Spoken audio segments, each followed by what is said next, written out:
Hello friends, if you have recently started learning 5G, you must be getting confused with so many different terminology, especially when it comes to the base station. We see a lot of terms in 5G which are named as E node B, G node B, NG E node B, and ENG node B. So there are so many different terms and we mostly get confused between all these terms. So in this video, I'm just trying to give a brief insight about what are these terminologies and how they are relevant to different types of base station.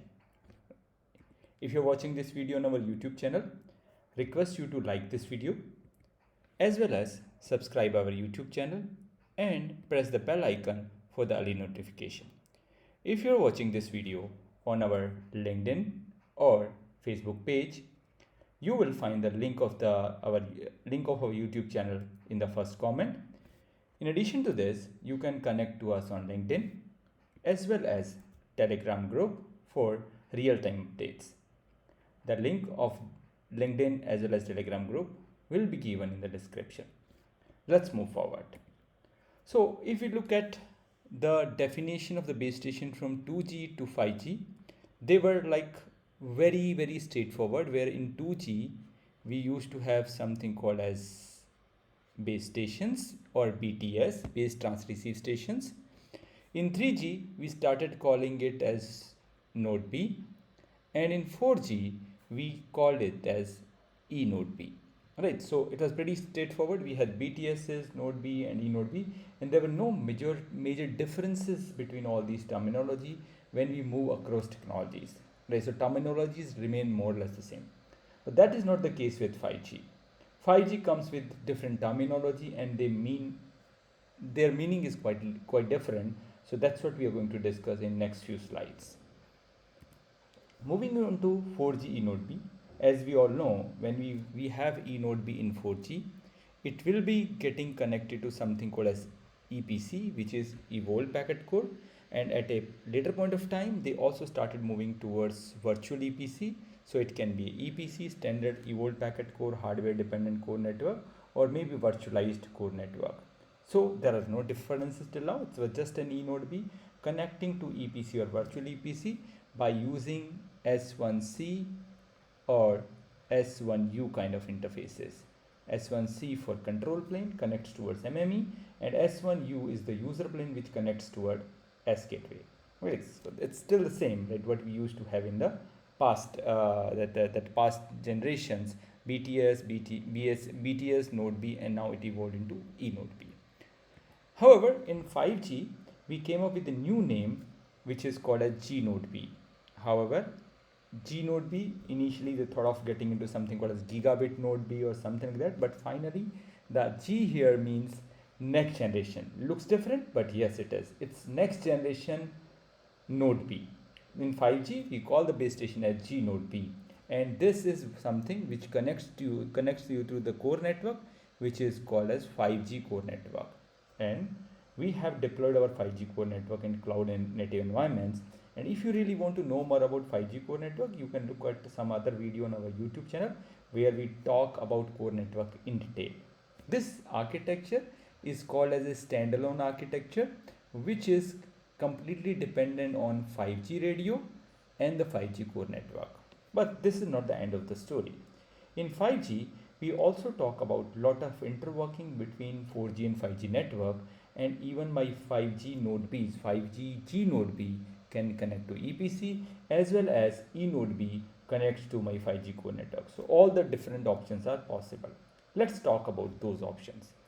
Moving on to the first option, where we have E node B and G node B connecting to the EPC. So in this scenario, what we are doing is we are still having the same 4G radio and 4G core network, but in addition to this we have come up with a 5G G node B. But if you look at now, it is not mentioned as G node B, it is called as ENG node B. EN refers to a terminology which is called as ENDC.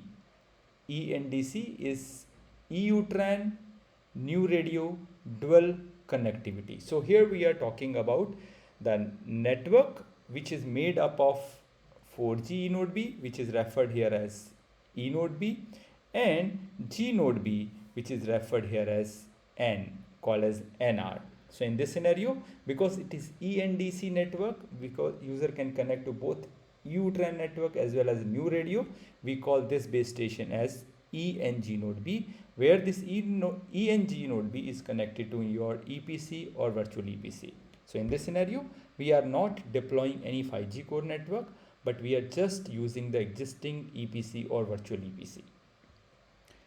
Moving forward, we have E node B and G node B connecting to the 5G core network. So in this scenario, what we are doing is we are deploying a new core network which is called as 5G core network. And in this 5G core network, we are connecting it to the G node B.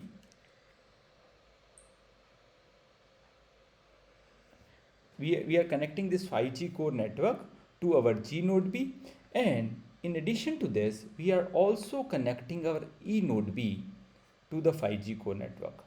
But to do that, we have to upgrade this E node B so that it can actually support N1, N2 and N3 kind of interfaces.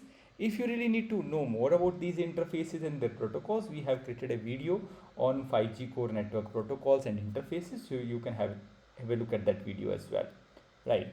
So in this case, we need some upgrades in the E node B, and that's why we call this as NG E node B, where NG stands for next generation E node B. That means we are just upgrading our existing E node B so that it can become compatible with 5G core network. In addition to this, we also see some terminologies called as M and S, which is M E node B and SG node B. These terminologies are more or less related to the ENDC configuration what we have discussed earlier. In this scenario, what is happening is whenever we have these kind of configuration, we have multiple deployment options. However, we are not getting into the details of deployment options. We have 3, 3A, 3X and multiple other deployment option. In this scenario, we have two node Bs. One is E node Bs and another one is G node B connecting to your EPC or VEPC network.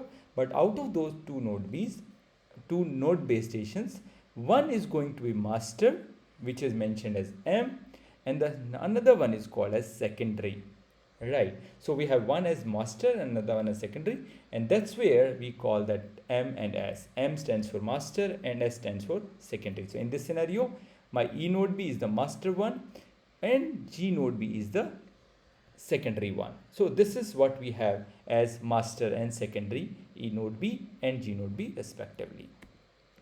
That's all about this. I hope this helped you to learn between all these N's and G's between different base station for 4G as well as 5G. Thank you very much for watching this video. And if you have any other questions, please feel free to write me an email at 5gtraining@nanocellnetworks.com. Thank you very much and have a good day. Take care.